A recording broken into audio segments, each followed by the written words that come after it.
Welcome to the table. So I'm going to try a second playthrough, and this is what I chose. We're going to do Afghanistan 2020, and I chose Cutoff. The General War is typically my favorite one. I really like the intensity that one brings. But Cutoff, I chose for several reasons. Number one, to give you a different scenario so you can see some more variety in the game. And then also, it's the one that gives you the most starting SO points. And I needed it because I wanted to highlight a couple of planes that we didn't get to do in the first playthrough. And what's interesting is after purchasing these, I'm all out of SO points, and I'm in actually a lot of trouble because of this particular scenario. But I like getting myself in trouble, so we'll worry about that later. Two things I wanted to mention from the previous playthrough. The first one is I did read the rules slightly a bit more, and I found one other mistake I made, and that is when you do transports and it gets you free SO points, you don't get those SO points until the end of the day. So you'll have seen in my previous playthrough that I actually uh, did a transport mission and took the SO points right away, and then I used it right away, like during that same day. And it doesn't work that way. You don't get it until the end of the day. Um, so you can use it the next day, of course, and it'll be a nice little boost for that. But doesn't help you during the day of. So that all the more reason makes that last playthrough with a little bit of an asterisk. Now, one thing about the World War II/3 scenario that we did in that last playthrough that I also wanted to mention was I sort of ignored these because they're not that good in Hornet Leader, but they are amazing in this game. Then that's the Harriers. The pilots are really good for the Harriers, and just the Harrier itself. I mean, look at the loadout on that thing. He can load AGM A65s. He can load the AGM 114s. He can do the GBUs um, just like the F-16 or even the Warthogs, the Thunderbolts. He loads MK20s. He's got it all, and he has 10 weight points, and he only costs 6. Um, the uh, the Thunderbolts. Um, just give me a second so I can find that. Oh gosh, I already put it somewhere where I don't know. Oh, here they are. The Thunderbolts. Back in that last game. Well, let's just put it in perspective. The Apaches cost 4 SO points. This one costs 6. I would say that this is superior to the Apache in every way. He can hover, so he has a speed of 0. He can hover just like the Apache. He can use a lot more ammo types than the Apache. He takes more weight points than the Apache. And for just 2 more SO points, you get a Harrier. And he's available in 1985. Yeah, and then the World War III scenario is 1986. So he's perfectly suited for that scenario. Maybe he got beaten out later, but for back then, that was really good. And I'm just looking up real quick the Thunderbolts back then. We were paying 8 points for a Thunderbolt, and this is 2 points less for 6. It does everything the Thunderbolt does. It just carries 4 less weight points. And I mean, I'm trying to look. I'm just eyeballing the stuff. It's literally everything the Thunderbolt does. So the Thunderbolt, like I said, has 4 extra weight points, and that 4 extra weight points, I can't stress enough how good that is. However, the Harriers, I strongly recommend that you use them. It was a huge mistake on my part to not use those. Those are way better than the 2 Apaches that I took, and I could have figured out how to do the rest. It's as good as an F-16. F-16s carry 10 points. The Harriers are also 10. The F-16s force you to fly around. These ones you can choose to hover. The Harriers go from 0 to 2. So they're just like the Warthogs or the Thunderbolts. The F-16 is not necessary. Now, the one thing I will say, though, is an F-16 only costs 5 points. So you may want to still get the F-16, but and the F-16 does get the bonus against the helicopters. I keep forgetting about that. So there's a place for an F-16 in this game, but this is uh, superior in every way to those Apaches that I took.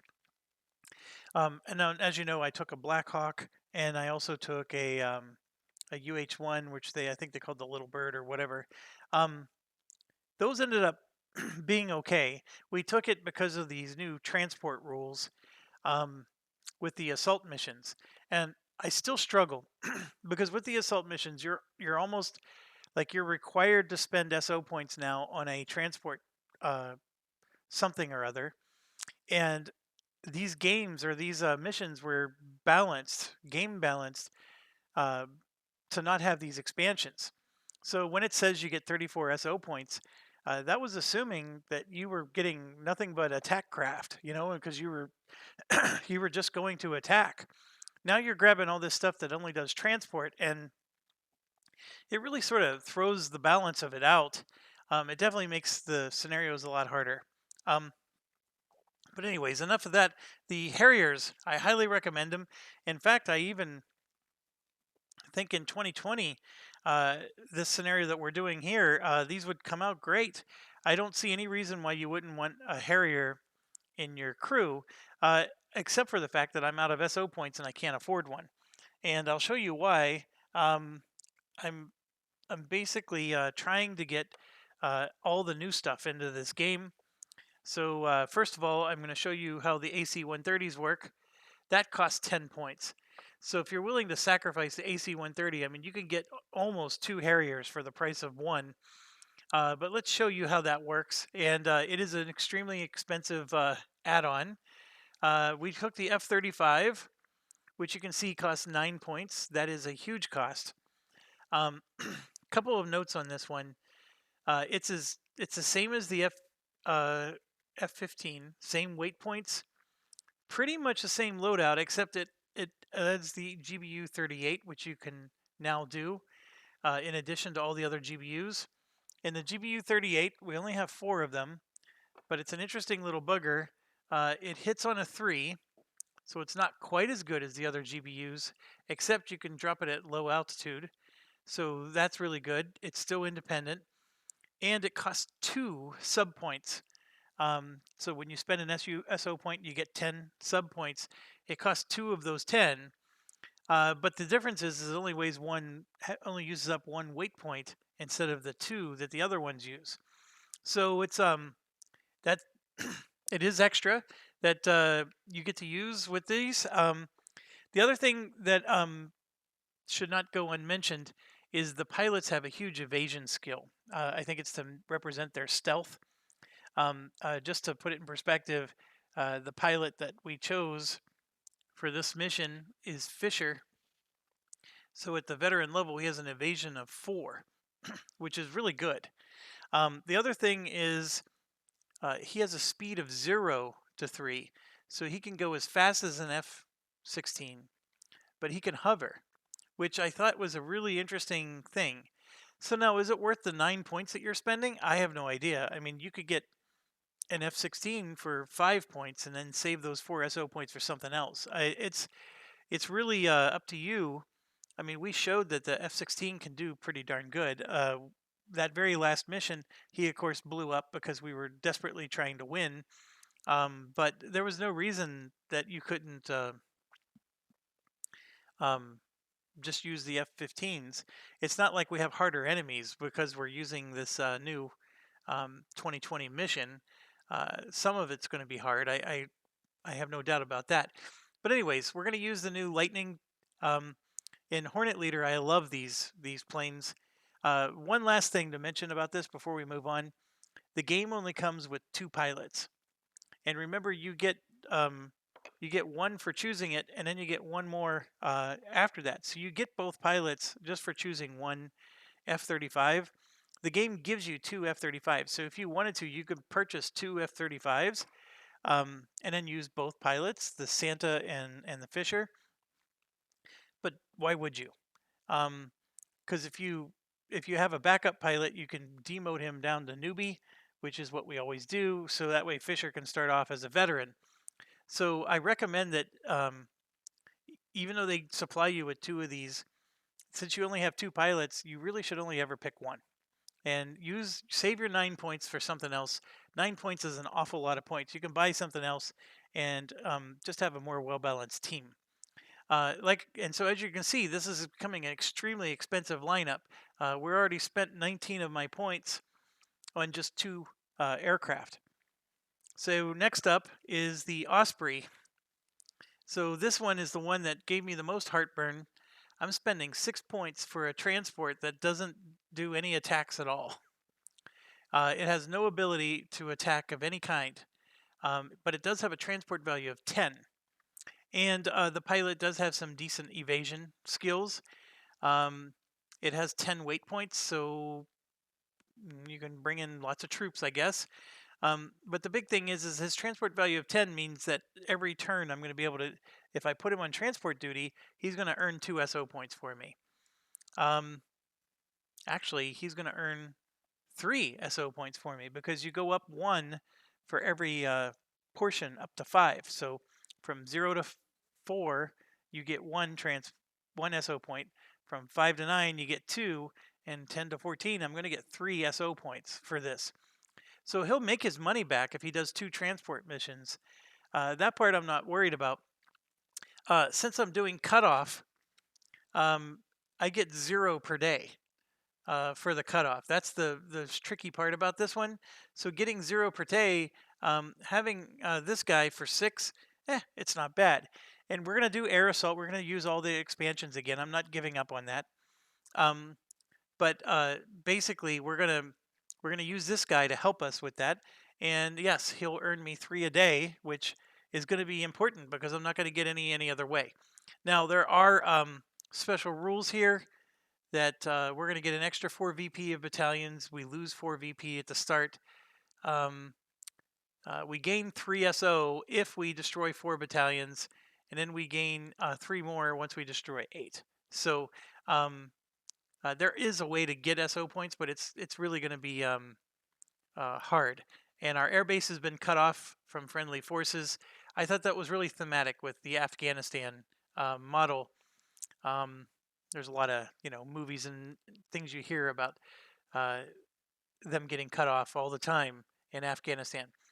So if you're doing the math, you can see that I'm already at a mountain of a cost. And I was able to afford 1 more, and I did get the Warthog, because why would you not? I mean, it's 14 weight points, but you can see there he costs another 9 points. So he's extremely expensive at these higher levels. He does get +1 attack, and then he's linked, which doesn't do me any good because there's nobody else linked. That's probably a poor choice on my part, but having a Warthog is darn good. So there's no reason not to have a Warthog. Okay, so as you can see, that's it. That's my lineup. It's just 4 aircraft, and that's all. I mean, we had way more than this last time, but they were so expensive. I mean, there's no other way you can get these aircraft all in the same lineup.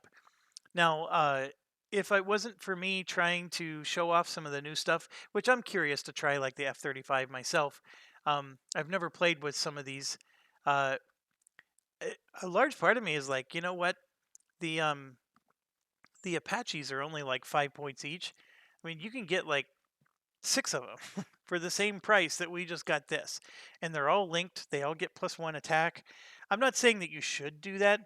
I'm just saying that you could really go for some of the cheaper stuff and have a more well-balanced crew. And you can actually probably have 8 or 9 aircraft for doing many different missions instead of, like here, we're going to have to be very selective about which ones we do. Because there's only 4 aircraft to go around, and one of them can't even do missions. So I only have 3 aircraft to do missions with. That's going to be really restrictive. You're going to see how powerful these 3 are, which is good. But it's going to be really restrictive, and this may actually cost me the game. I may be better suited to like take this 10 points and get 2 smaller aircraft instead. That's part of the the challenge of this game. And then before we move on, I wanted to talk about there's an aircraft type that I never use, but I mean, it really should be worth your consideration, and it's these. So this is like the most recent one, 2007. Here's one for 2009. Um, and then there's some cheaper ones, like there's these MQ1s, which, let me scoot these down some more. Then we got the MQ1, and then we have the RQ1, which I'm just going to put in sideways so you can see them all. All right, so what's important about these? Well, there's no pilots on these, so what they do is they all fly high altitude only, um, and they do -1 pop-up. Basically, you don't have to draw a pop-up for these guys at all. And then they give you the linked capability. So if they can see something, then it provides the linked capability, which allows you to shoot over ridges. So you could shoot a AGM 165 3 spaces away, and then you can actually go over ridges, even if you're low altitude, if the scout can see the unit. um, there's really no evasion for these, though, so you have to be really careful. They get hit once, they crash, and there's really no replacing them either. um, so these can be a little finicky. Now, what I wanted to just show is like, okay, the cheapest one only costs 3 points. Here's the other thing it does. Look at this. All pilots are fast, and all of them give you that ability. So if you had slow pilots and you put this in your mission, they all of a sudden become fast. And that actually changes your pilot selection. Like you may not choose a pilot because he becomes fast when he's a veteran or an ace. You may choose pilots that have different abilities, and the fast ability is not of any concern because you have this. Now he obviously has to go on the mission with you, and this is where the crux of it comes. When you have my team of only like 3 aircraft, having one of these come along with you is not very helpful because chances are all 3 of my aircraft are going to be going on missions by themselves. Um, so having him come along, I can help one of them to be fast, but that's it. If I had like 6 Apaches or a whole bunch of those Cobras or Blackhawks or whatever, um, one of these could be really handy because now all of a sudden, all those lower cost helicopters you have are all going fast. And so they get to go first. They can go in, they can strike the anti aircraft, and they can basically level the field before they even get a turn. And that could be really powerful if you have 4 helicopters all on the same mission. So I'm bringing this up because I'm not going to be able to show that kind of strategy to you. It's like the swarm strategy, right? You can go on a mission and just swarm them with a lot of lower cost helicopters, and the what lets you get away with it is one of these guys, and basically all pilots are fast. Um, you can swarm and just wipe out the map, and not even really take much damage. It can be total control in that situation. So I like this one, and I really, really wanted to point that out. It's only 3 points, but it's real easy to get destroyed. So you got to be really careful with these. Now, this one lets you take 0 to 2 AGM 114s, which, if you remember, they shoot 1 space away, and they're really good against buildings and vehicles. So um, you can actually shoot weapons from them from up high. And so it's exactly the same. It costs 1 SO point more, lets you have 2 AGM 114s. If you can afford it, these are way better. This one is the MQ-1C. It's just a slight upgrade in 2009. Um, you can have an AGM 114 or an AIM 92, which is air to air. So you can actually shoot at helicopters with this one. I don't consider that much of an upgrade, but you have 4 weight points now. And so that means you can have 4 AGM 114s. Remember, AGM 114s, though, cost SO points. So um, he would be consuming some of those SO points. But he's not bad. And like I said, if you got him linked up with other helicopters, um, he could be really powerful. And so basically he can do some damage. So the issue with him, though, is he costs 7. And I consider that to be a steep price for something that can be destroyed really easily. Um, and then all I'm getting for it is the ability to have 4 AGM 114s, where the other one gave me 2 AGM 114s, and it cost uh, less than half the price. So that's I don't consider that worth the upgrade, to be honest. This guy is he costs 4 points, and he does the same thing this guy does, just has 2 less ammo spots. And if you're spending an SO point to get upgraded ammo, you're assigning it to your other helicopters, not to your, you're going to, okay, fine, you put 2 of them on this guy, but then you have 8 points to give out to everybody else. That's the way to go. This is too much. I think they made this one cost too much. Now, this one is a little interesting.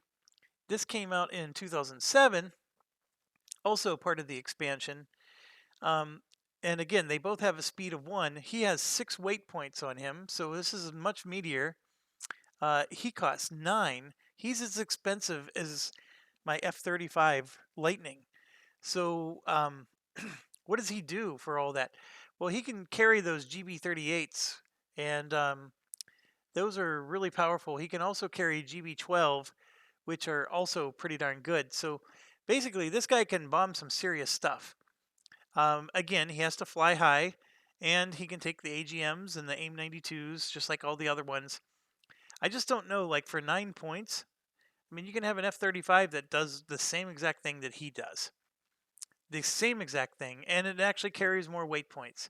Well, the difference is this guy makes all pilots fast, and he counts as a scout. I forgot to mention that. The scout will increase the number of turns on your mission.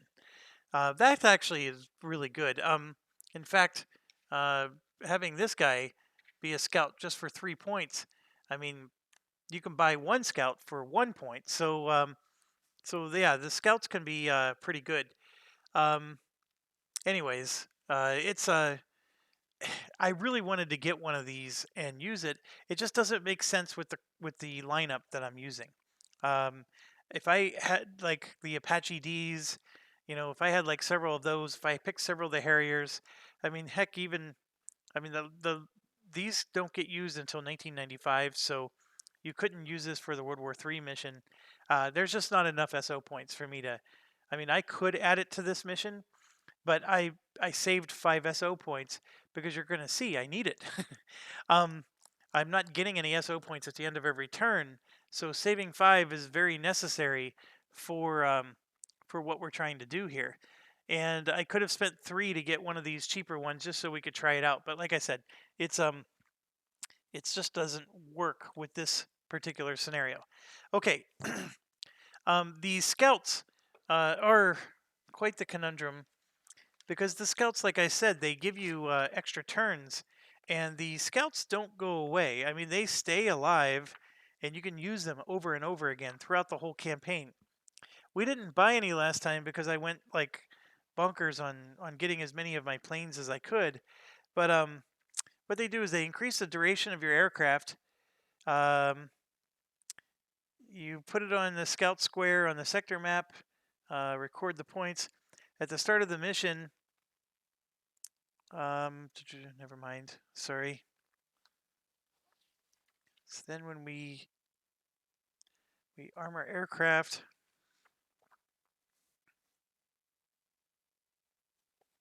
I know there's a step that talks about what scouts do.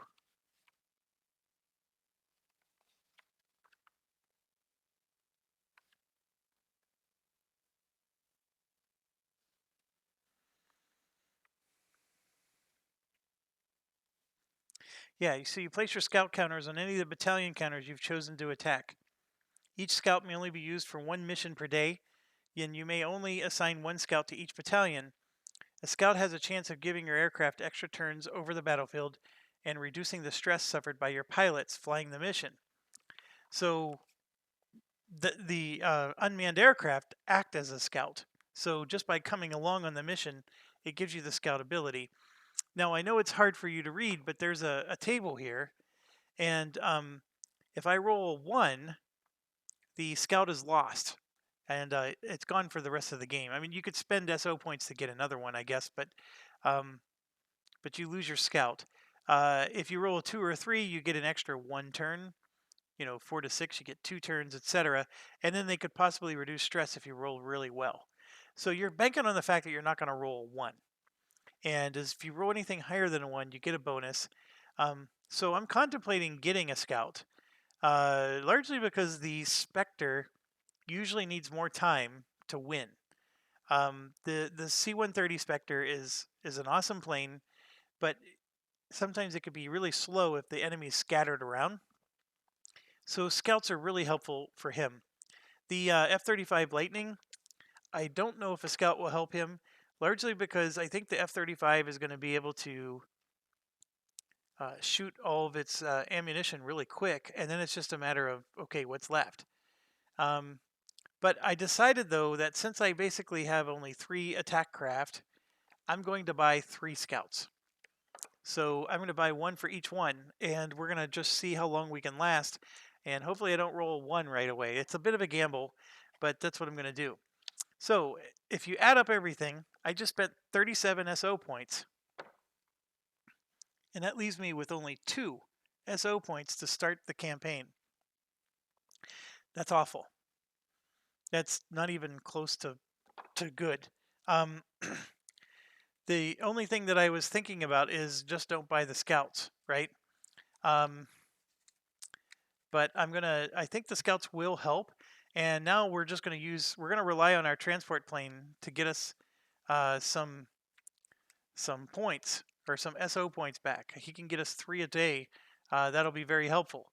Now, I'm concerned because I know this is an expansion pack one, so we're probably going to get some kind of goofy assault mission on day 1, which is going to ruin my day because now I'm going to have to do missions with no SO points.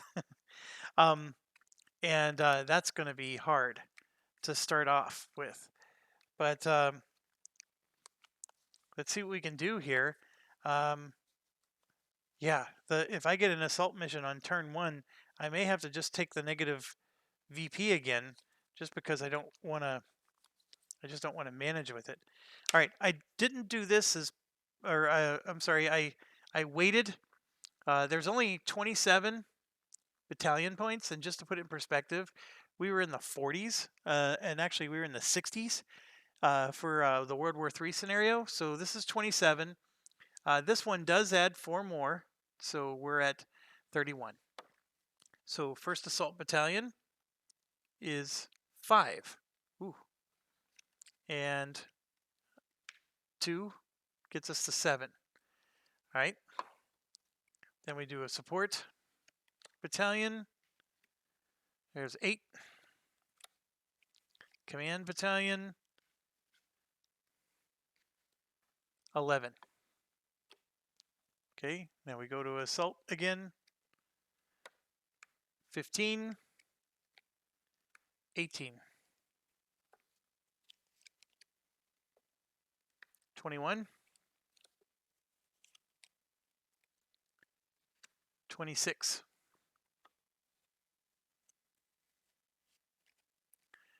28, and a big 6er. That puts us over the limit, so we're done. All right, so everything else is gone. Those are all the battalions we're going to use in this game. And I know, let's see, we're at 28 minutes. Let's see if I can do this quickly. Let's look at these and see what we got going on. So for this one, it adds 2 to all battalion rolls. So that means they're going to advance quickly on us. And that guy is going to start in the back, as you know. This one is going to add 1 to all assault battalion rolls. So also bad. And our last mission gave a -2 to all assault because it was a general war. So they're going to really move up on us very quickly. So those 2, 7C and 1C, are going to start in the back. And I'm just going to start looking for all the command ones here. We have a 3C, 654. Chances are this is actually still in my tray. A 1C and a 7C. So they start in the rear with the gear. And they are both mobile. Neither of them are fixed. So they're a big problem. And they're way in the back, so they're going to be hard to get. But that's how the cookie crumbles. All right, next is the supply or the support ones, and there's only 2. So we got all the pilots in your squadron recover 1 stress, so that's fine. We actually had that one. Freely repair 1 damage on each aircraft during the repair aircraft step the day you destroy this one. So these are both going to be beneficial to us. Definitely like those. And so the second one was a new one. We never saw that one before. 4S. So the supply, and then the other one is 7S. That should be already in our game from the previous time we played.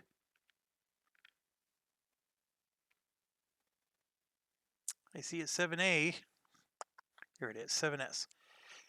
And I think those go into enemy transit. So they sit in the back, and then the assault will go in the front line, I believe, unless, of course, it says otherwise. So the 2 command are bad. The 2 assaults, not so bad. I'm sorry, the 2 support I meant. They're not very bad at all. And okay, so now let's look at the assault ones. All right, so there's 4 of them that have nothing special on them. This one adds 1. I think we had this one already. Adds 1 to the range of all the anti-air units. So we have to, that particular one, we took it out last time, but he doesn't hurt us until we attack him directly. So he just has rules for himself. And then this one looks very bad. -2 later turns when attacking, just this battalion. So when we attack him, we're going to get 2 less turns. But beyond that, it's not so bad. And so this is one of those ones where, it may take 2 tries, because the first time you hit him and you do enough damage to get him to half strength, and then the -2 loiter turns goes away, right? So then you can come at him a second time and finish him off. So it's a little annoying, but it is a tank spearhead, and it's worth 6 victory points, so it's a big, big guy.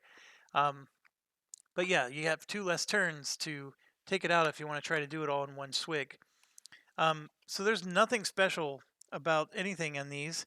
One of them starts an enemy transit instead of the front line, and that would be 7A. So he was with us last time. Everybody else is starting normal, so I'm looking 6, 12, 1, 4, and 8. So here's 12, 1, 4, 8,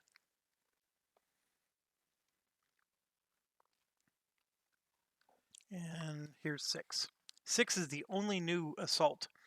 We had every one of these assaults in the last game.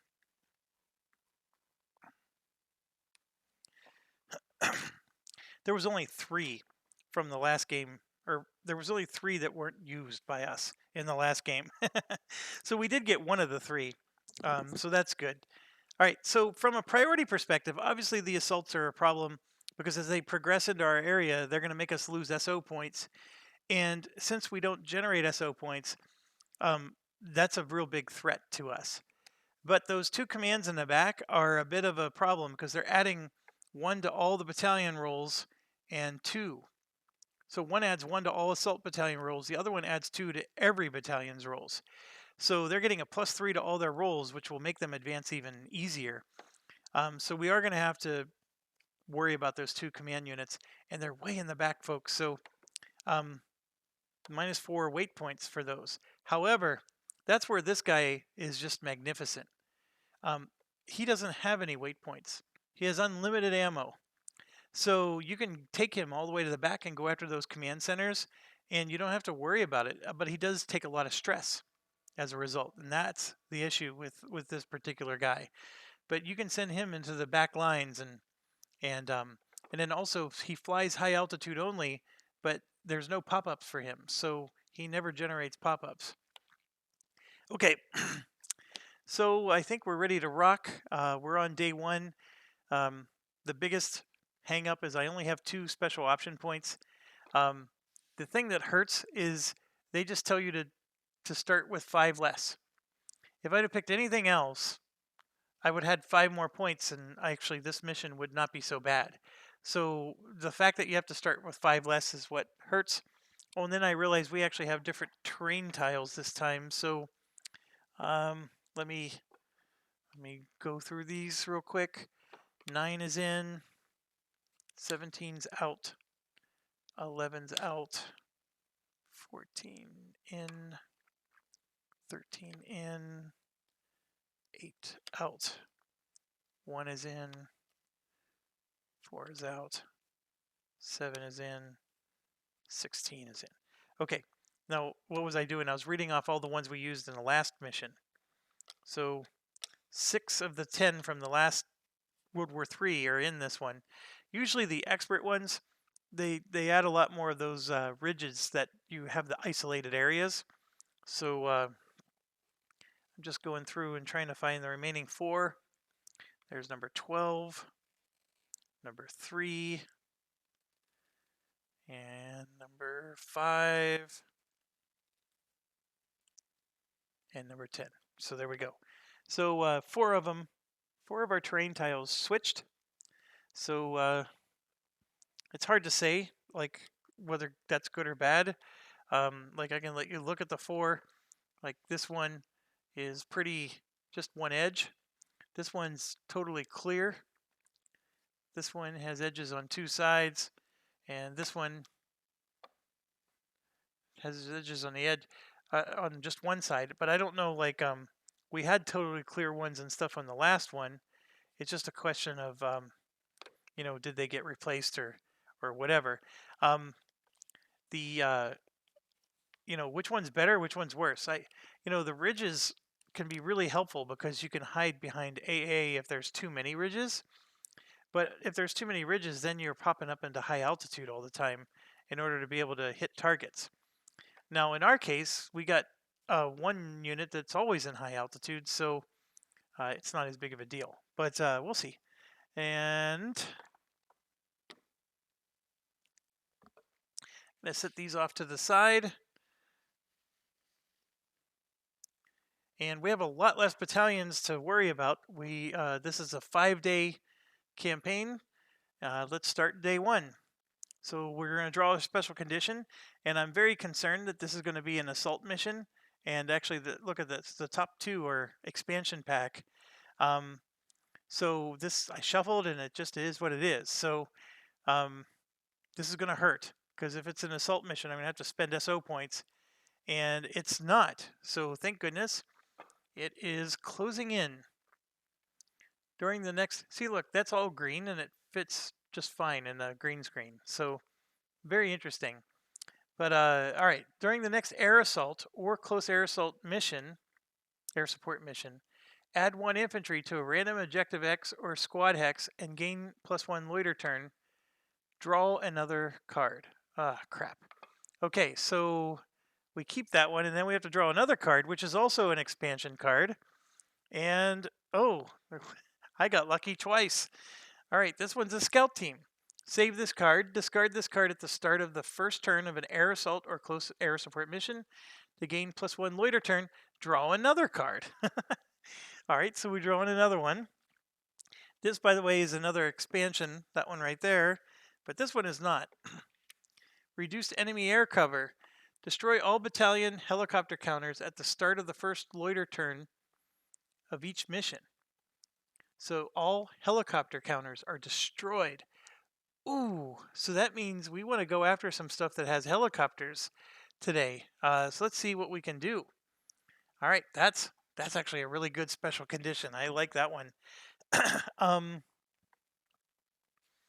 Okay, allocate pilots and aircraft, and then allocate scouts. All right, so we know we want to go after those commands because they cause problems. But here's the problem with the commands. Neither of them have helicopters. So that doesn't help us. This one does have helicopters. That's the one that you get 2 less loiter turns, and it gives you 6 victory points.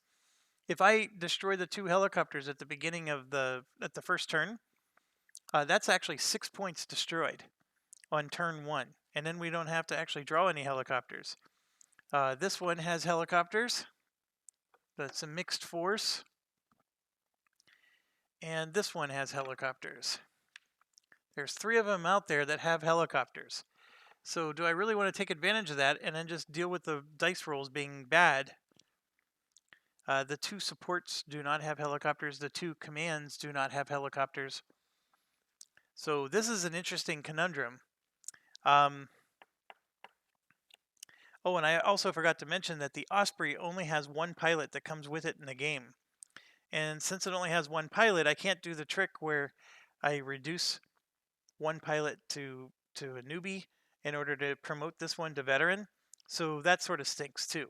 But the Osprey has 1 pilot. Her name's Tiger. And I guess you have to start at average, and you have to spend SO points if you want her to do more better than average. And I was not trying to say more better. I was starting with more, and then I realized better was the better word. Anyways, now what does Osprey do? She's a transport pilot, as you know, doesn't go in any combat. But because if you do assault missions, you're going to need the evasive skill, and then she can reduce stress. Like when she gets to veteran level, she has a cool of 2, but the evasion's still only 1. And then only when she becomes legendary does she get an evasion of 2. And the amount of experience points that you're going to need to do that is ridiculously high. I don't think it's possible, to be honest. I think you have to spend SO points if you want to get there. So it's not going to happen. Our transport is literally doing transport. So we're going to get 3 SO points at the end of the day because there's nothing else that this ship does. It only does transports all day long, so that part is fine. We knew that. And I'm just rearranging some stuff over here. So transport aside, we're going to get 3 SO points. That is a huge bonus because I was really worried we were going to have to do an assault mission this first turn. So we do have 2 SO points we can use today. But remember, we don't get any. But if we destroy some battalions, I think it was 4, we get 3 SO points for that. Okay, those 3 missions, if we did them, would let us have the helicopters automatically destroyed from the very start. Now, here's what stinks. The F-35 gets a +2 to attack helicopters, so if I destroyed all the battalions that have helicopters in them this game, the F-35 bonus is not used for the rest of the game. But the good news, though, is these 3 battalions, let's say we could destroy all 3 of them. That's 3 of the 6 that are advancing forward. So even if this guy's giving, bonuses to die rolls, if we destroy 3 of the 6 moving forward, we're still doing great. Now, the C-130, like I said, we can send it to the back, and he doesn't get the weight point penalty that all the other ones do if we send it to the back. So we could try to destroy this one that gives 2 to all battalion move rolls, but I'm going to say no. And here's why. I think if we could destroy 3 of these, let's say these 3 advance, because they're probably going to with all the bonuses to their die rolls. Then on day 2, we destroy these 3. Well, all that's left is just 2 support and 2 commands. And if they advance a few times, we don't care. In fact, that makes it easier for us to hit them. So, and it's less stressful. So I think we're going to go for these 3 helicopter ones. Now, can I win, though? That's the question. This guy is worth 6 victory points. And it has 10 tanks on it. So I'm going to assign my my Marauder to that one. And so sorry about the pause there. Did you need to talk to me? Okay, we're good. Sorry, my son is walking by. So let me put these aside for a second. So this one here, this is a tall order to win in just one go. Obviously, if we damage him, then he gets a -3 to his die roll. He'll get a +3 from the command centers, so it'll basically just balance out. I do think I can cut him in half. I think that's pretty straightforward, but 10 tanks is a tall order, and I need the 14 weight points. That's why I'm choosing this guy. The 14 weight points, these AGM 65s are really good against tanks, but they cost 2 weight points each, so I would be carrying 7 of them, and I'd be basically using 7 of them to take out tanks. Now, I could do some MK20s, and the MK20s are a bit of a tougher situation because obviously I need a 6 to hit, and I do have my pilot. I chose Buck again as the pilot for this one, and he does get a +2. So basically, he and the tanks will cancel out if he's dropping MK20s, and then I got to hit with a 6 or better. That's a tall order, but with 10 tanks out there, 2 SAMs, 2 AAs, so that's 14 units. There's a real good chance that some of them are going to be clustered up, and one MK20 could wipe out several of them. It's just hard to say. The GBU 12 and 16, of course, is really nice. This is one where it would have been nice to have 2 aircraft to go in this mission. I mean, it's a 6-pointer. What do you expect, right? This is just going to be extremely difficult. The tanks, being that there's 10 of them, they have 2 points each written on them. So to have 5 points survive, I'm going to need to use my cannon. And my cannon is 4. So I think I'm going to make a good go of it. And I bought a scout for the very reason of it. But the problem is I'm going to have to spend an SO point to help me on that mission. And that's the problem. Because remember, I'm going to have to figure out how to get by with less SO points. Now, one of these is the AC-130. Now, I could have put him on that one, the tank spearhead, and in fact, I may still do that because the AC-130 can tear some stuff up. And you know what? That actually might be the better move. So I'm going to put the AC-130 on this one because I don't have to use ammunition, and he can tear them apart, and he can hit those tanks and AA guns and SAMs and all that other stuff. The only problem is those SAMs are really going to hit him, but he has a good evasion skill, so we'll be able to do that. So then we got these two. Okay, so which is the worst of these? If the helicopters are gone, this one is just 2 tanks, 2 trucks, and 2 APCs. That sounds pretty easy. This is 4 SPAs, 2 commands, 4 APCs, 2 tanks. This one's a lot harder. So we're going to put the 14 weight guy on that. And then the F-35 is going to go on a pretty easy mission. So we're going to try to get all 3 of these today. And let's start with the AC-130 because I would really like to show you that one. So there's no arming step. So we don't have to waste any time arming him with counters, and it never costs any SO points. And I think that's part of the reason he costs 10, right? He's saving me SO points throughout the mission because I don't have to pay for his munitions. But okay, so let's go ahead and rock and roll with this guy. So we got him up. He's our target. We already have our terrain. We need to draw a target-bound mission card. All right, so he's going to suffer 1 heavy hit. Or he has to discard weapon counters, which he doesn't have, or he suffers a heavy hit. But let's show you his pilot. The Spectre pilot is Neon. That's who I chose to be my Spectre pilot. And he's a veteran right now, and his evasion skill is 7.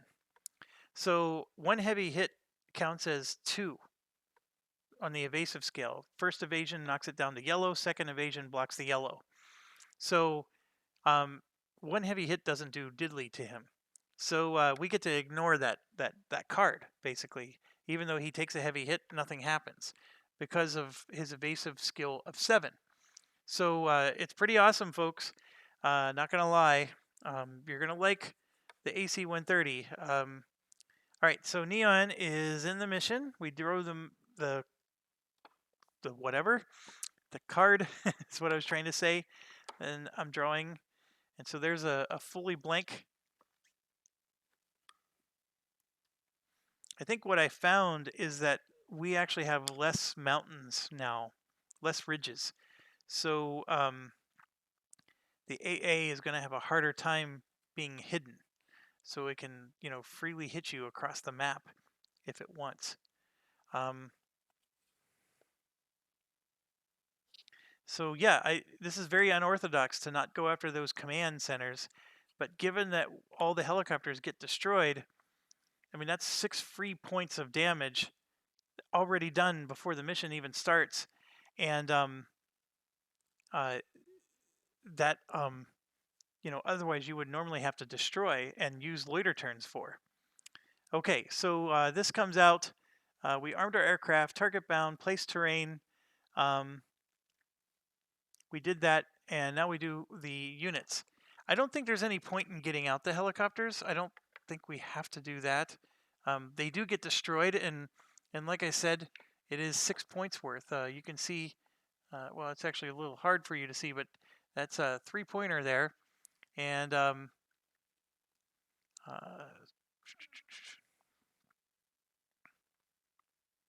yeah, at the start of the first loiter turn of each mission. So, yeah, I'm not even going to bother getting them out. So they're considered destroyed. Well, you know what? I actually do have to get them out because when we do cover, if they're in the same hex as another unit, they would go into cover. So they do need to come out. So we'll get the helicopters, no worries. 2 AAAs.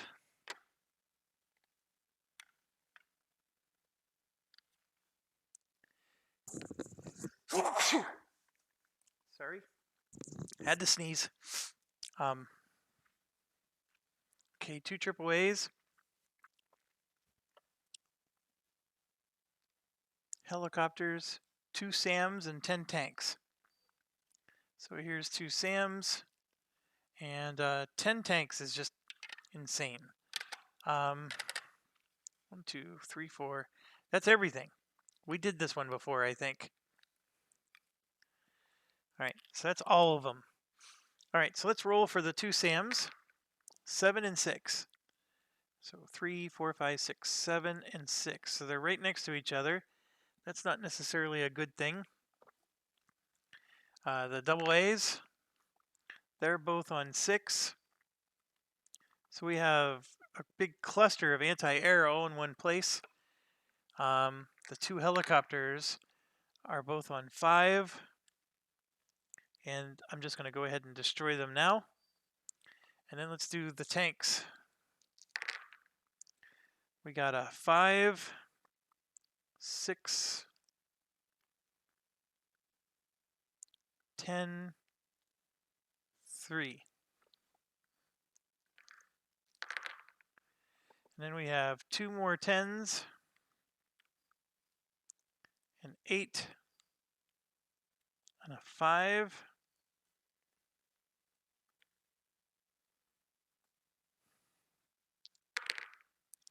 And a 9, and a 7. So that's the makeup. If I had my my Warthog, this actually wouldn't be very bad because I could destroy the crap out of like one zone. It wouldn't have been too awful, but okay. So how does the AC-130 work? All right, let's grab him and let's say he's here. What he does is he goes along the spine, well, he's in a hex, and he does move along the hex just like anything else. Except what he does is he hits the 2 zones that are to the left of him. He always shoots left, and I think the rulebook has a nice little diagram to show what he does.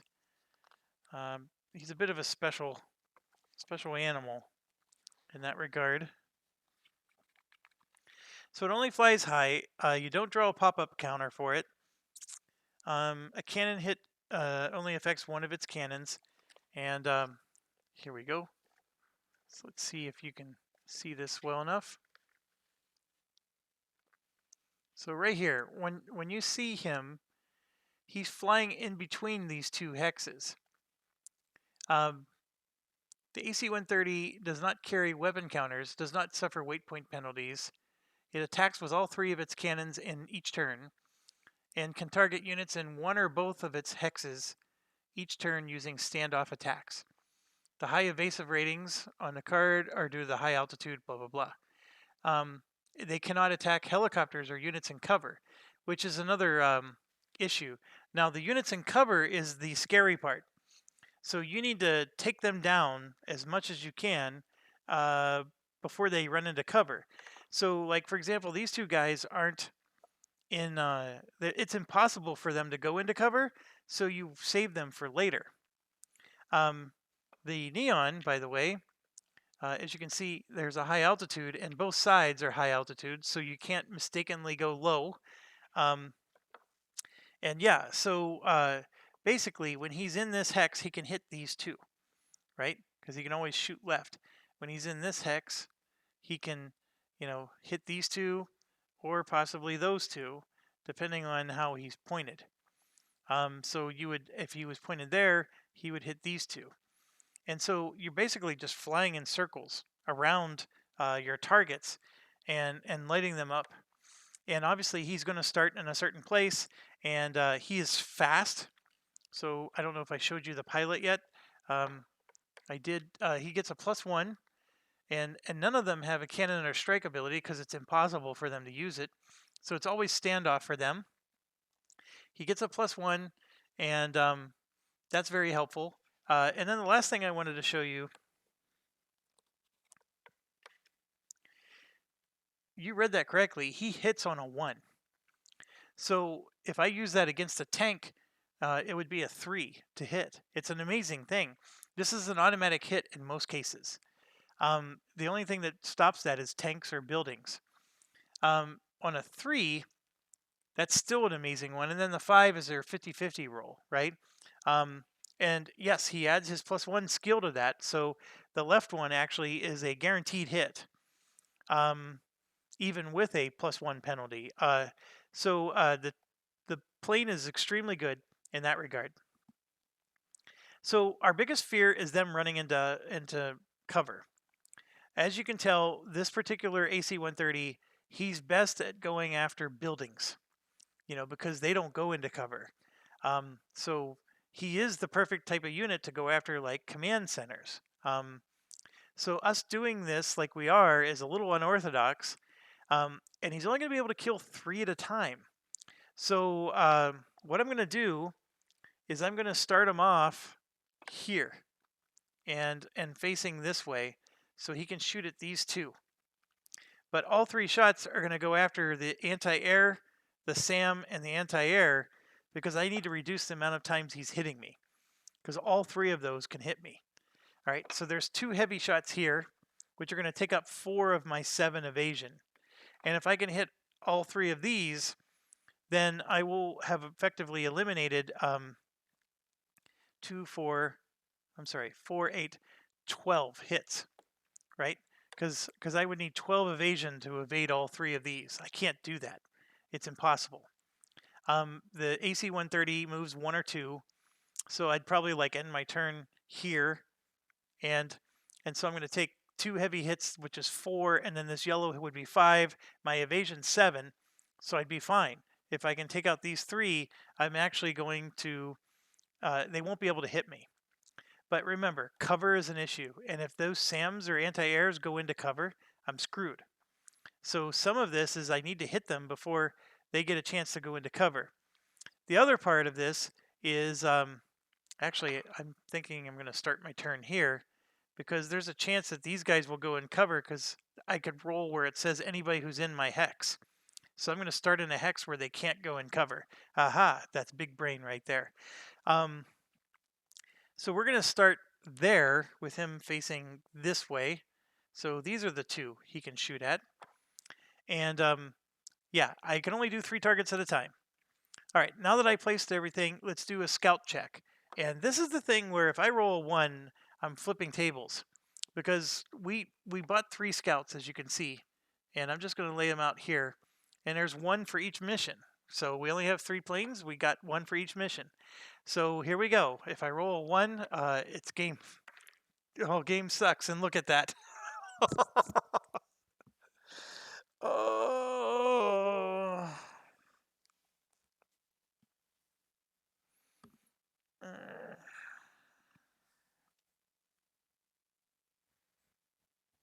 I don't think I'm allowed to buy more scouts. I think that's all you get is whatever you purchase in the beginning. It was like I predicted it.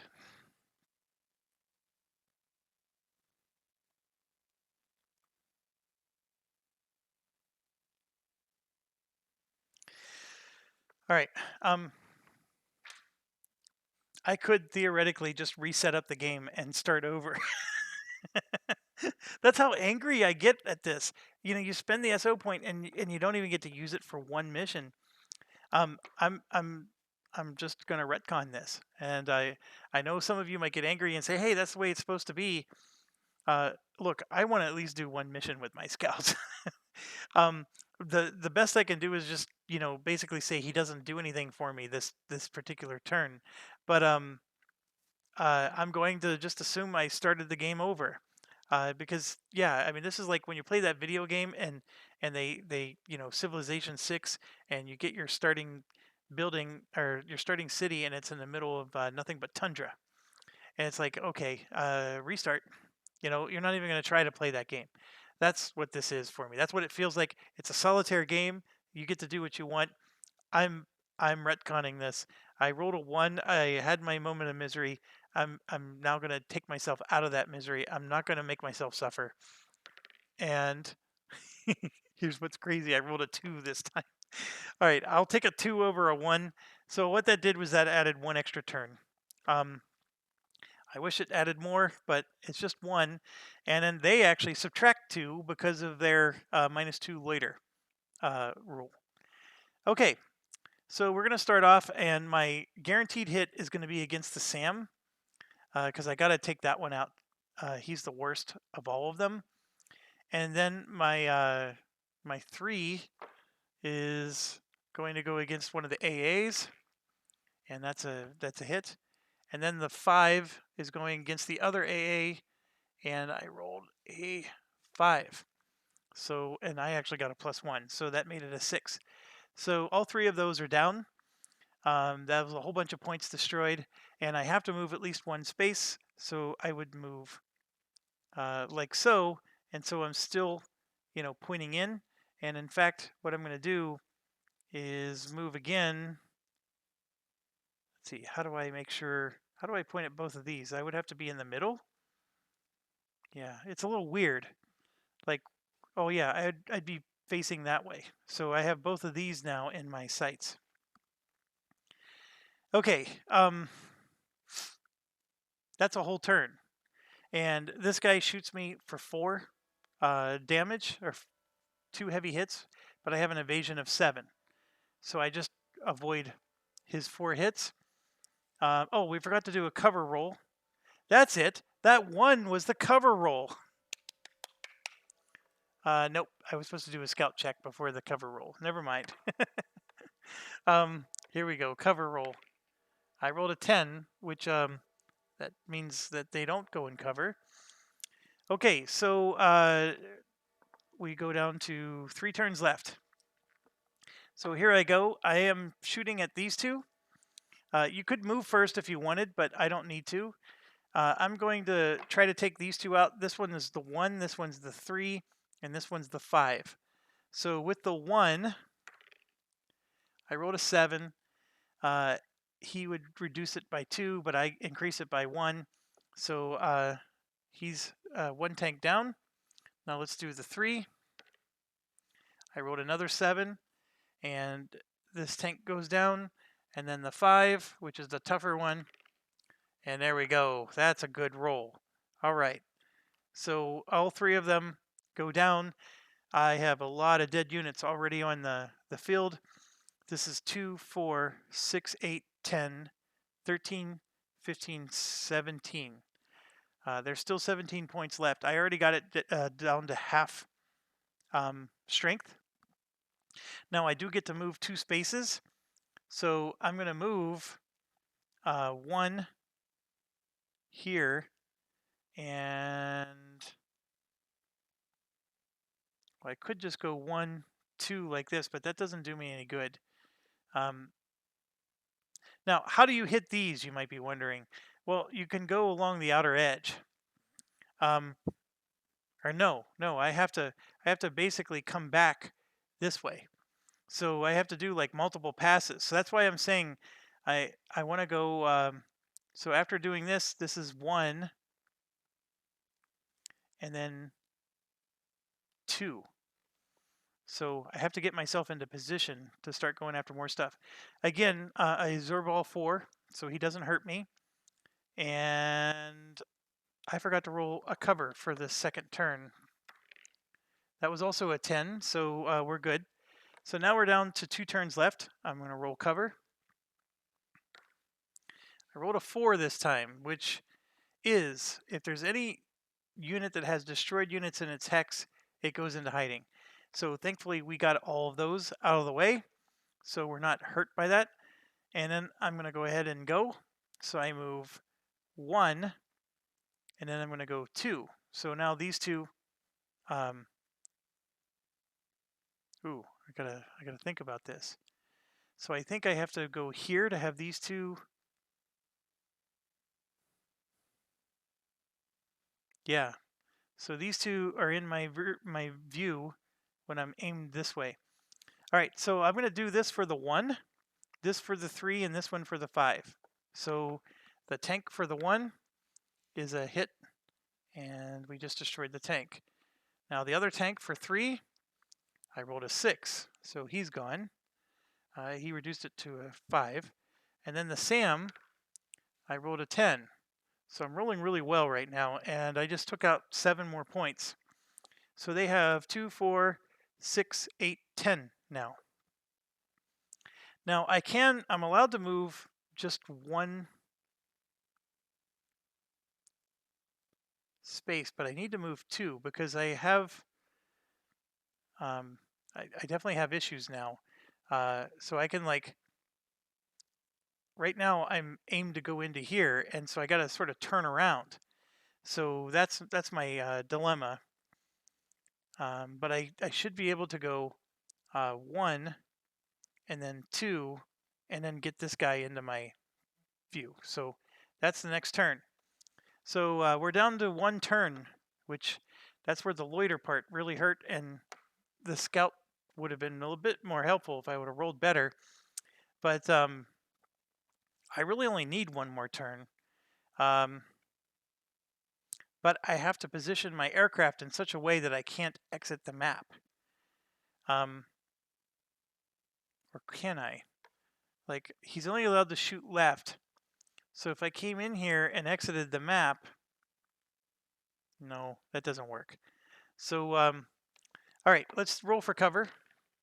And I rolled a 2, which is in the same hex with the aircraft. Well, there's no harm there.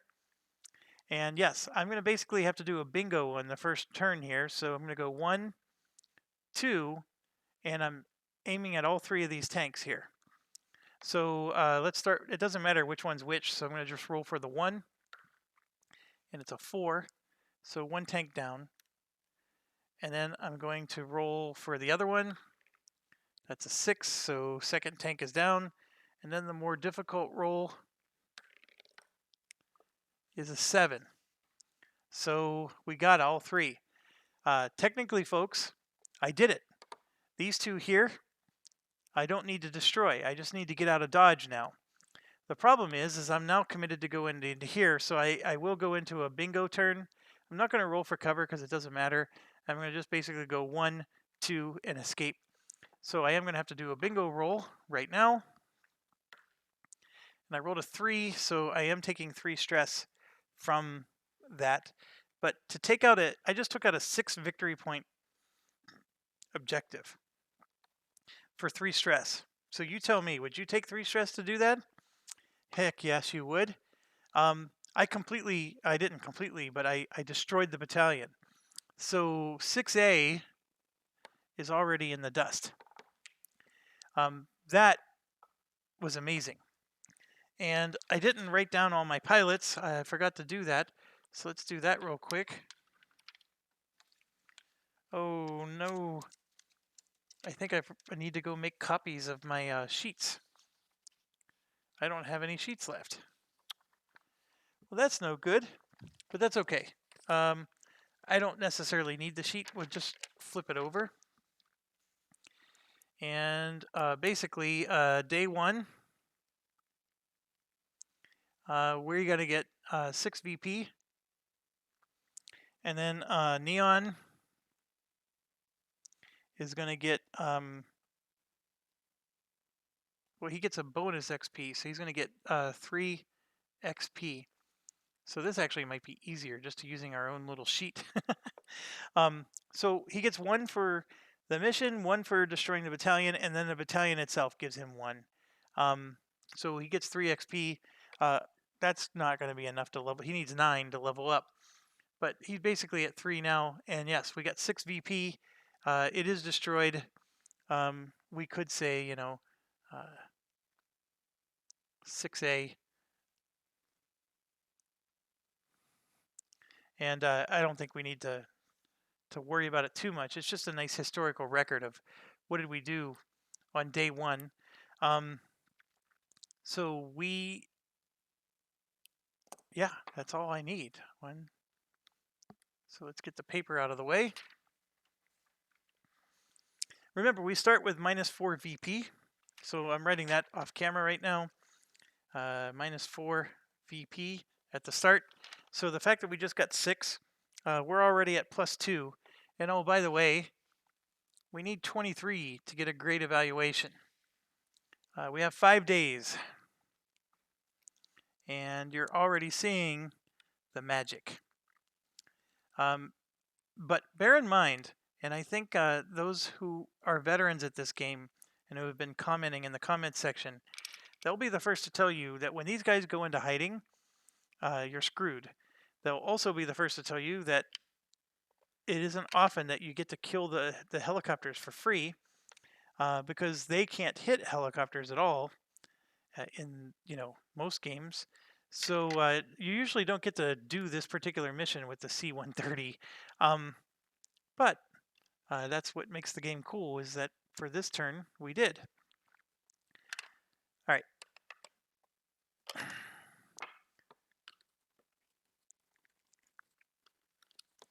And it plays so totally different than everything else. That's, I think, why I like. It's one of the cool things about this game.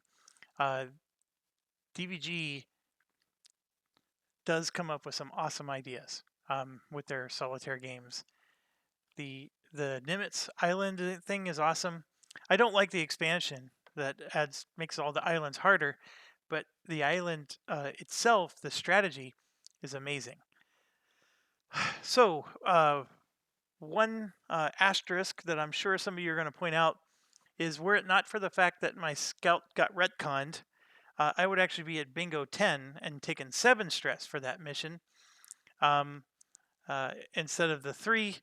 By the way, I did take 1 stress, but I had 1 cool, so I'm still only at 3 stress from the bingo.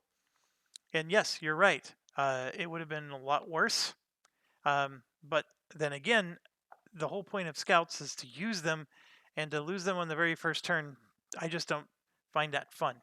So I really would start the game over from scratch, and just to avoid losing my scout if I had to play purely by the rules. I would just quit.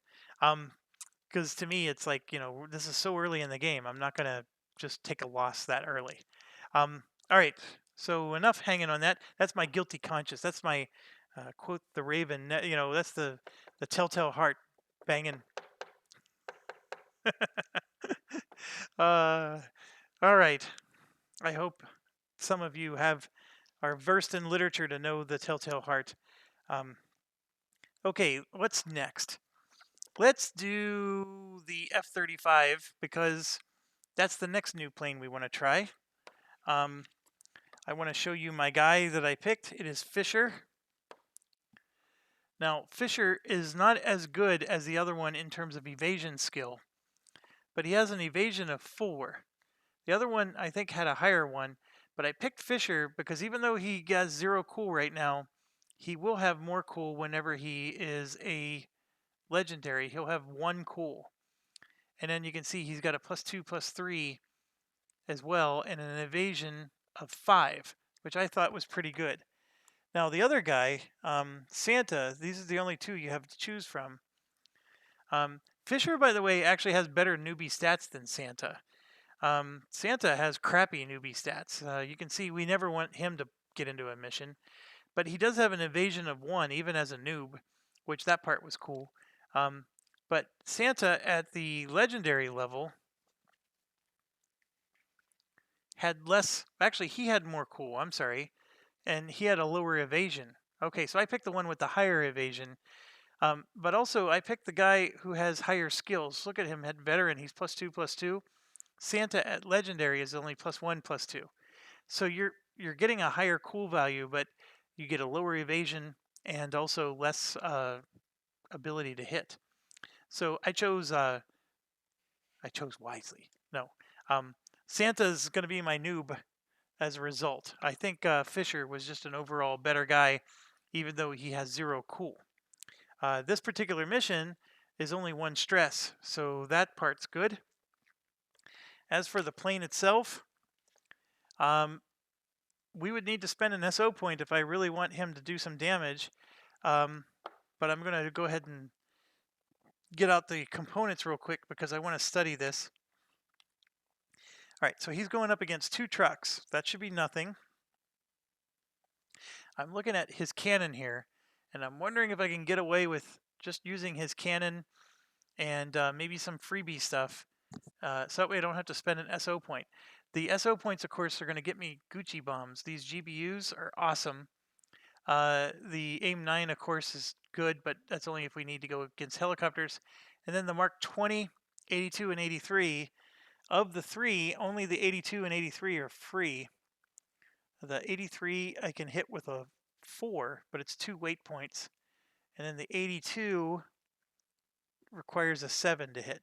So the 83 is good. It's just it takes 2 weight points, so you only carry 5 of them. And we got 2 trucks here, 2 helicopters, which are already dead, but we'll get them out. I shouldn't even have put those away. 2 tanks, which are going to be problem children.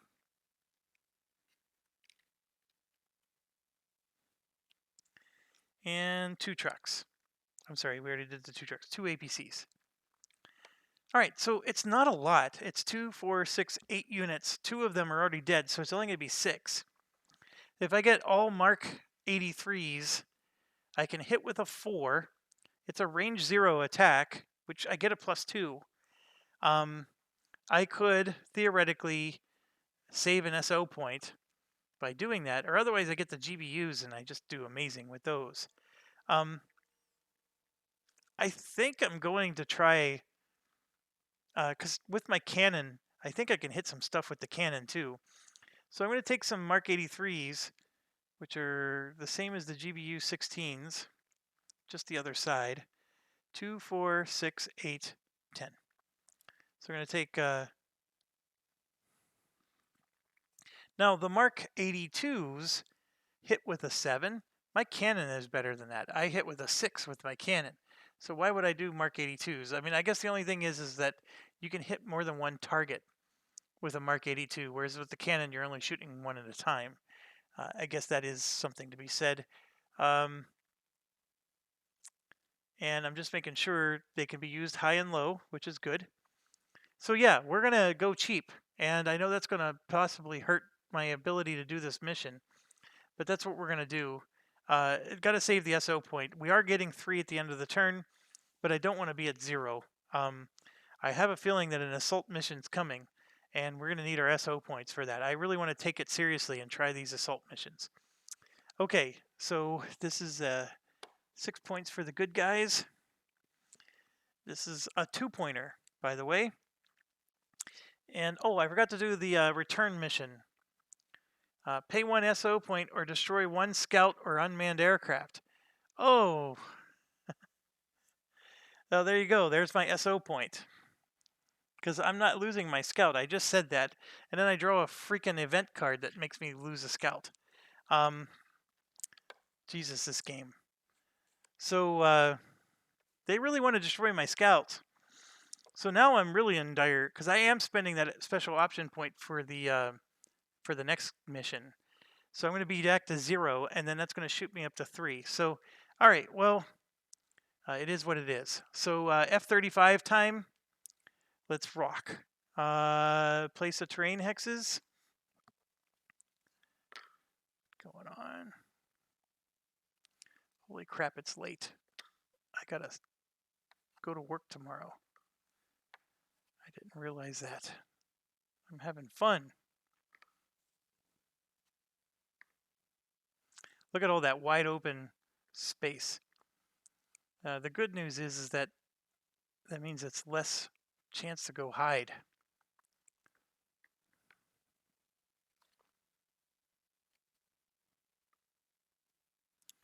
All right, so we do that. We're going to place the enemy units. Let's do the 2 helicopters. Destroy at 2 and 3, 4, 5, 6. 2 trucks. 5 and 6. Oh, I'm sorry, those are the 2 tanks. 2 trucks. 3 and 6. And then the APCs. 4 and 5. All right, well, they're all in the open. I don't need to... Well, actually, this one's hiding a bit. If I leave 2 points alive, I can still destroy the battalion. I can come in low right here and be doing fine. The F-35 can hover. That's the strangest part about all this, is that we can hover. But I think we're going to just go in and destroy as much as we can. The tanks are going to be an issue, but we'll see what we can do about that. The truck's not so bad.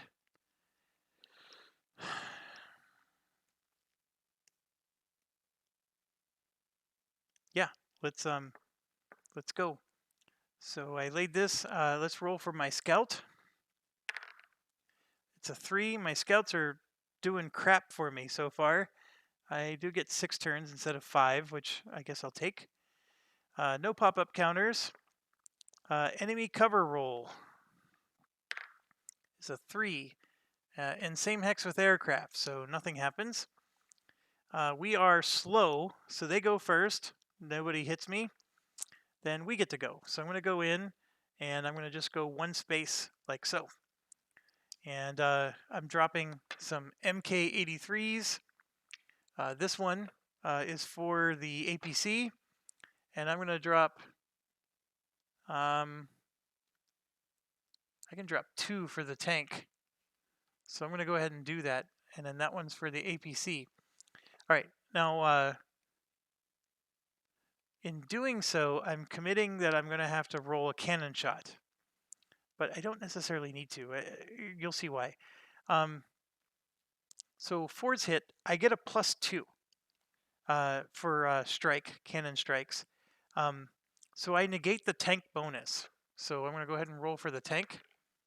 That's a 1. Now you know why I spent 2 of them. And there's the 5. So I hit the tank, because remember, I spent 2 of them on the tank. That first one would have been... I mean, this game is just taunting me with awful rolls. Although I did roll really well for the AC-130. And this next one is a 3, but I get a +2. So I hit him. So APC is gone. And 3 of my munitions are already spent.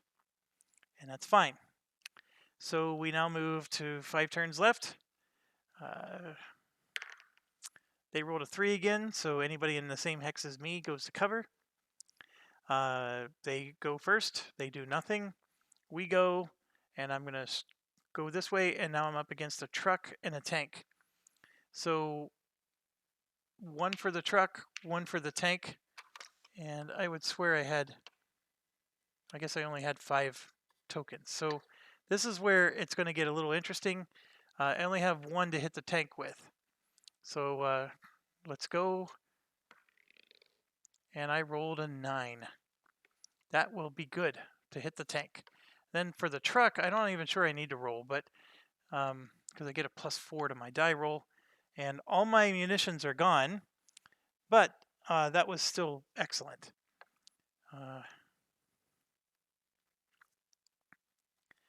So perfectly splendid. That's what that was.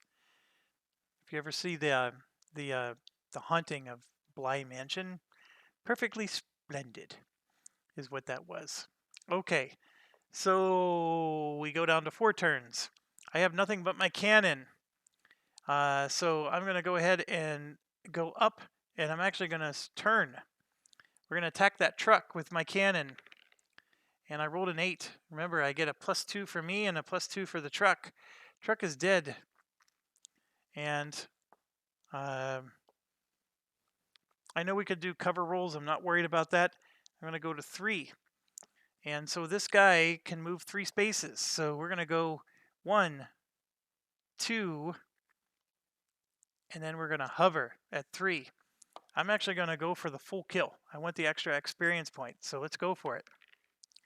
That's a 3 plus 2 is 5. That is a miss. So now we go to 2 turns left. I'm hovering. 6. That's a kill. We just wiped the board. And yes, I'm going to move out.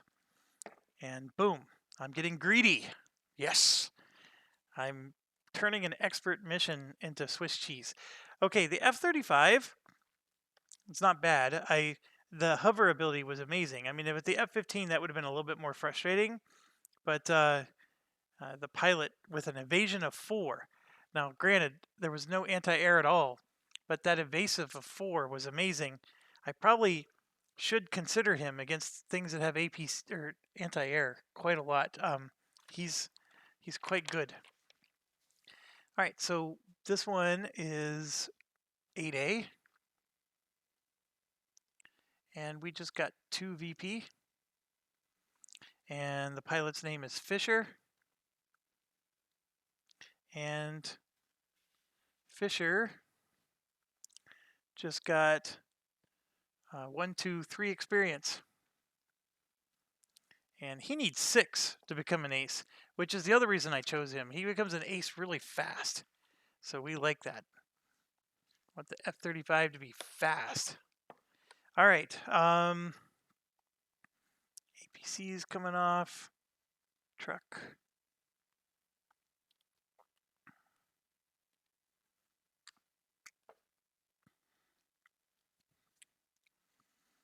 This makes the World War II mission look easy, doesn't it? Actually, sort of does. All my pouting over losing a scout, and I got 8 victory points already. 8A comes off.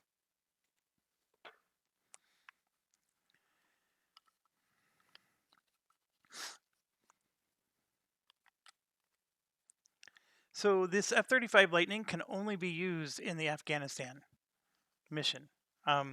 Now, somebody mentioned in the comments that, well, just pick any year and just do that mission. I actually don't disagree, because the one thing, like with Hornet Leader, there's actually, like, if you pick a particular mission, there's a certain number of cards from the target deck that come with it. So the target deck is going to have significantly more difficult things if it's like a more modern year. So like the anti-aircraft is going to be better. Like there's going to be better stats on the MiGs, stuff like that. With this game, there is no correlation between the enemies you draw, because you're just drawing battalion cards, and those are shuffled. You're the only thing that these sometimes do is like you just draw one less. Like you just draw only mobile battalions instead of fixed or something crazy like that. So this game, the enemies you get don't get increasingly more difficult. The only thing that gets difficult is the actual text that's on the mission itself. So this one just says you get 5 less SO points. So when you're Afghanistan, you just get less. And the F-35s are the only planes, like you can only get them for Afghanistan. And I'm pretty sure the Osprey can only be, that's 2016 as well. So the Osprey transport is only available in Afghanistan. So nothing else. Every other plane you can get like in other missions, but those are the only 2 planes you can get in Afghanistan. So if you want to play with those 2, you have to pick Afghanistan, or you have to, just pick a different one and pretend that it's 2020 or whatever. It's an interesting thing. I wish they would have given you maybe a little bit more content for 2020. Because wouldn't it be nice if you could, do a tad bit more? But and I can tell you that I dreadfully hate having a mission where they just cut the monitor SO points by 5. Like I don't like that. Like it makes me not want to pick that. Um, I want full SO points whenever I do stuff. Just make it harder in some other way. Anyways, so with that said, we got our last one here. I'm sitting at 1:30. Like I said, it's really late. I can't push this too much more. But let's try to finish day 1. So this guy comes up, and I am spending my last SO point. I have to. There's no way I'm going to win this one without it. And I think what I'm going to do is 4 MK20s.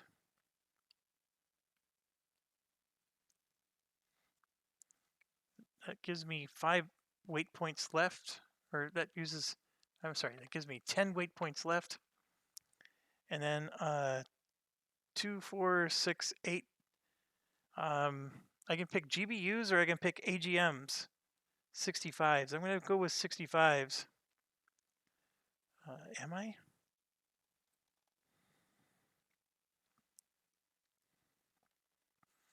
The GPUs, I'm going to have to go up high to, let's see what we're up against. So the helicopters are gone. Really, the only issue is the tanks. And then the command, we hardly ever attack those. Those are vehicles, the command. They're worth 4 points to kill, so we definitely want to kill them, but they don't, have any negatives or anything for attacking them. So the big thing here is we just have 4, 6, 10. We have 12 units we need to destroy. That's even with the helicopters. AGM 65s, I'm going to take 2 of those for the tanks. And then what I'm going to do is the GBU 16s, well, they hit with a 0. They're just as good as a tank as the AGM 65. Oh, the AGM 65, it can shoot 3 spaces away. I always forget about that. 2, 4, 6, 8. So if I take 2 GBUs, that's 8 weight points. And I'm 1, 2, 3, 4, 5, 6 of my SO points. And then I think I'm going to take 2 more Mark 20s because I just want to hit more stuff, right? I don't, like if I take the 2 weight point things, I'm just going to have less overall munitions. So 2, 4, 6, 8 weight points, and then 9, 10, 11, 12, 13, 14. So if I have 6 Mark 20s, I can hit 6 groups or 6 sets of units. The AGM 65s I can target specifically for, whatever I want. And then the GBUs, same thing, help me take out extra stuff. There is no anti-air in this game. With the helicopters gone, that was really their big defense. So this is why I'm taking advantage of the no helicopters thing. It was a huge bonus. Oh, I forgot to do the return mission again on the last one. If this battalion is mobile and at full strength, move it 1 range band closer to the airbase. So that battalion is destroyed. So nothing happening there. Okay. Now,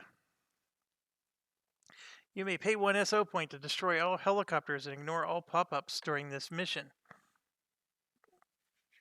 Not going to happen. Helicopter's already gone, bub. You're a little late. All right. We armed the aircraft. We drew. Let's get our stuff out. And as much as I'm having fun, this is going to wrap it up for me. Whenever we finish this, I got to go. I'm already going to be hurting tomorrow.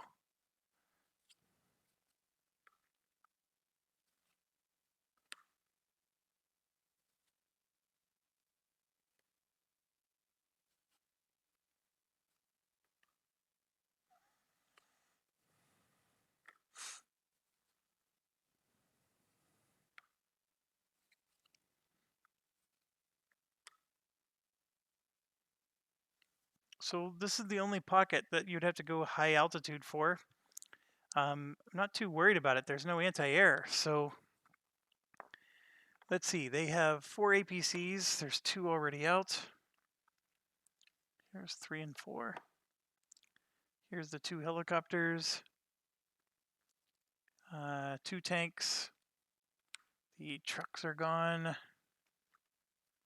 And instead of trucks, it's 4 SPAs. Which they don't even attack back. Those are just self-propelled artillery. What did I do with those?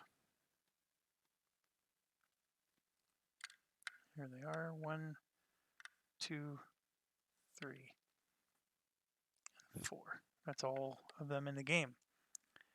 So, oh, 2 commands. I need 2 commands. Okay.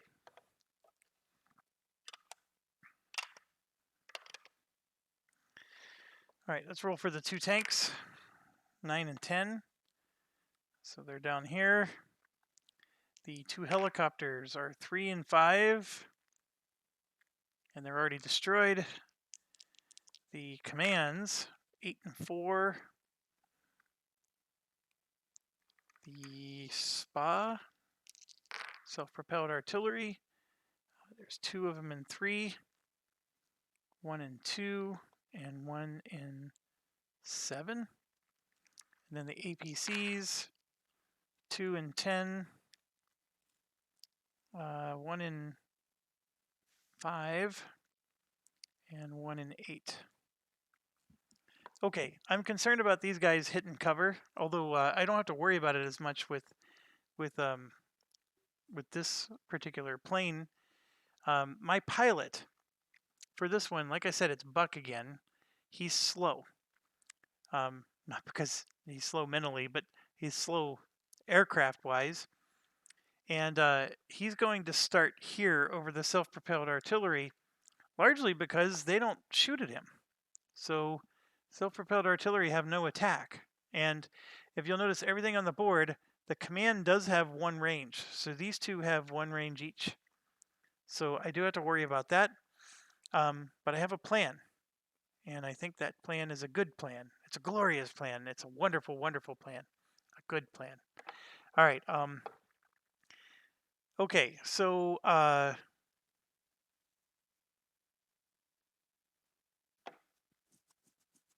yeah, so since I'm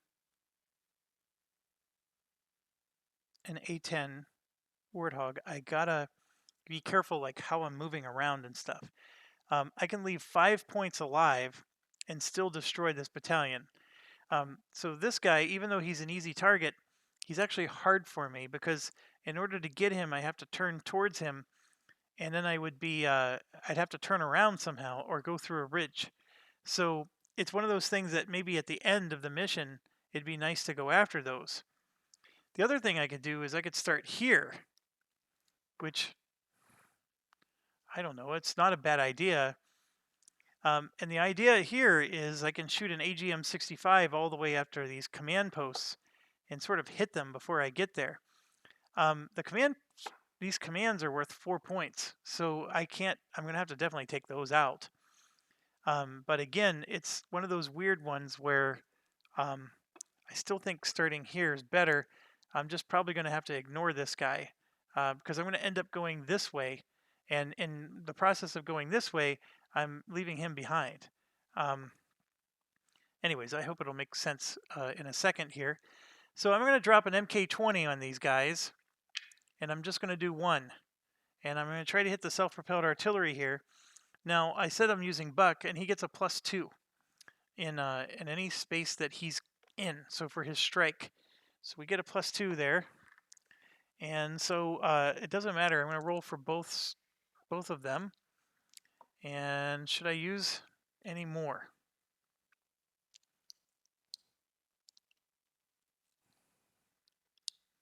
You know what? I'm going to use 2 because I want to make sure this works. And I rolled a 10 and a 3. The 3 would have missed. So I hit one of them, I missed the other. So now I'm going to roll for the other. And that 5 hits. So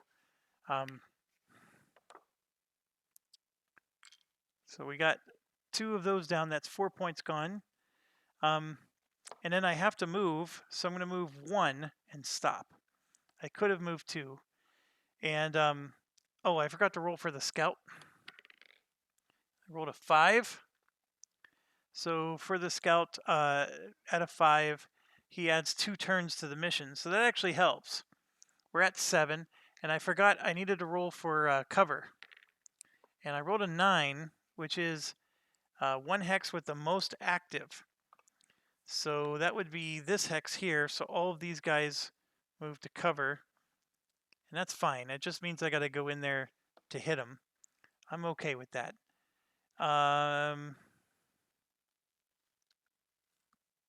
Buck has 1 evasive, so that's good. All right, so our turn ends. This goes to 6. They're going to roll for cover. I rolled a 2, which is in same hex with aircraft, so nothing happens. Okay, what I'm doing here is I'm going to come in and I'm dropping 2 more MK20s on these guys. One of them is a tank, so I'm nervous about that, but 2 MK20s is going to be used, and we're going to try to hit that tank with it. Like I said, I have the AGM-65s and the GBUs to help me, which I could have done. No, I couldn't have done that last turn. So I'm going to, and going high altitude, other than the pop-ups that I'm going to have to draw, it's really not that big of a deal in this particular mission. So anyways, yeah, let's do this. I have 3 of them, and I'm rolling MK20s. So what I did last time is I rolled 2 dice, and 1 was for each unit. This time I'm not going to do that. Let's just start with the tank, because that's the one I'm nervous about. And there's a 6.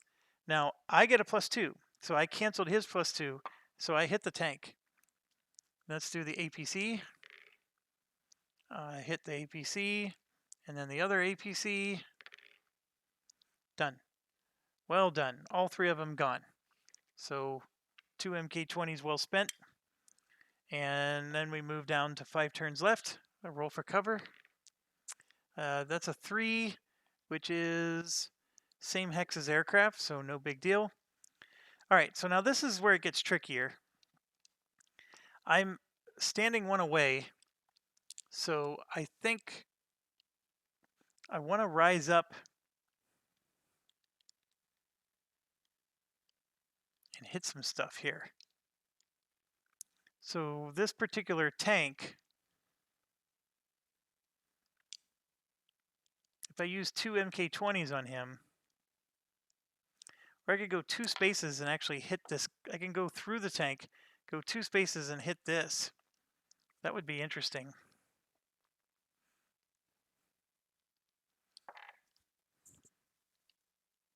You know what? I'm going to do that. I'm really at 5 turns still. So I'm going to go 1, 2, and turn up this way, and I'm going to drop my final 2 MK20s right there over the command. So I'm going to use 2 MK20s. So here's the command. That 5 is good enough. That was a 5, and then a 4 was on the other one. And then the APC, that's a 2, but this is a 7. The 2 actually, no, the 2 would not have been good enough to hit. So I just took both of those out. And I'm in great shape, actually. So now I'm down to 4 turns. And we roll for cover. I rolled a 9, which is hex with the most active. So there's 5 of them that hit that. So 2, 4, 6, 8, 10. I rolled a 3. So 2, 4, there's nowhere for him to go. So I'm going to say nothing happens. Excuse me. So now here's where it gets tricky. He's got a range of 1, and I don't want to get hit by him. So I need to... I'm going to go high altitude, right? And I'm going to turn this way. No. How am I doing this? The high altitude doesn't do anything for me. So I'm gonna go 1 and turn that way, and then I'm going to shoot an AGM 65 at the command center. Now I only get a +1 to my roll, but that was more than enough to hit. AGM only needed a 1. All right, and then for my 2, I'm going to go towards the ridge, and yeah, this time. All right, so now I'm down to 3 turns left. Rolling for cover. It's a 6. All infantry go into cover. No worries. Okay, this time I'm going to high altitude, and he's going to go 1 and then 2, like this. All right, so I can shoot an AGM 65 at this tank 2 spaces away. I always forget that I can do that. But because this thing shoots 3 spaces away, I can go 1, 2 and hit this. So I'm going to shoot at a tank on the other end of the map, and then I'm going to shoot my GBU 16s, 1 to my current target and 1 to the space in front of me, because those are all within my attack range. And so let's start with the tank. And I rolled a 9, which was wonderful. I don't think I could have missed anyways. I got a +1, and he had a -2. But anyways, tank's destroyed. I don't have to roll for the GBUs. Destroyed and destroyed. And everything's destroyed except for this one SPA here. So if I can get all the way to that end of the map, I can try to hit it with my cannon, which is only a 4 to roll. So I'm feeling pretty good about this. So we go down to 2 turns left. I do have to draw a pop-up now. Now, the World War III thing made me take 4 no enemies out of the pop-up, and we had a whole bunch of no enemies the last time. So there's a real good chance I'm getting no enemy, and I got no enemy. So that part's not a big surprise there. Okay, since I'm at high altitude, I could go to low, and I will. So I'm going to go to low so I can stop drawing pop-ups and just go 1, 2. There's nothing I can do. I'm out of munitions, by the way. Now there's 1 turn left. So I'm going to go 1, 2, and just take my last shot at hitting him with a cannon. And I rolled a 9. That looks like a 3, but I would have hit with a 3 anyways. So I actually wiped out the map. I'm just feeling so good about this particular campaign. So we, maybe the reason these are expensive is because they're good. Although I needed to spend an SO point to help this guy. So, okay, getting the APCs off the map, the tanks for the memories. Here's the crazy thing. The helicopters are completely wiped out of the campaign. We hit every single battalion that has a helicopter, and there's none left. So that part I'm still finding to be crazy. We got 2 commands. Done. Okay, so for this particular mission, we would have gotten 1 stress. I forgot to give 1 stress to Fisher, but for Thunderbolt, we get for Buck, we would also get 1 stress because all 3 of these missions were in the front line band, and this guy is 4A, and he's 3 points. So we just scored 11 points today. So grabbing this, day 1, we said it was 4A, and we got 3 victory points. And then this pilot is Buck, and he also gets 3 XP because he wiped the map. So he gets 3 experience points. Fisher got 3, and so did Neon. And Buck is a veteran. He needs 7 to go to Ace. Buck actually leveled up slower last time because I chose, or no, I'm sorry, it was the Apaches that leveled up slower. Because since I chose 2 Apaches, I couldn't get free level ups as easily because I only demoted 1 guy to level up 2 other guys. Okay, so with that said, or done, we go to the end of the day. Homebound mission. Sorry. Gotta do that first. You may freely repair 1 damage on each aircraft returning from this mission. I have no damage of any kind. So that's the most amazing thing about this so far. We knocked out 3 of the battalions in the front line. They only have 7 battalions left total in the whole game. So that's insanity too. All right. So what's next? No fly stress recovery, nothing. Gain special option points. So we're going to get 3 because we sent our transport out and he just did 10. And I'm going to make sure that I did that right. I'm pretty sure I did. It says gain 1 SO point during the special for each 5 points of transport or portion thereof.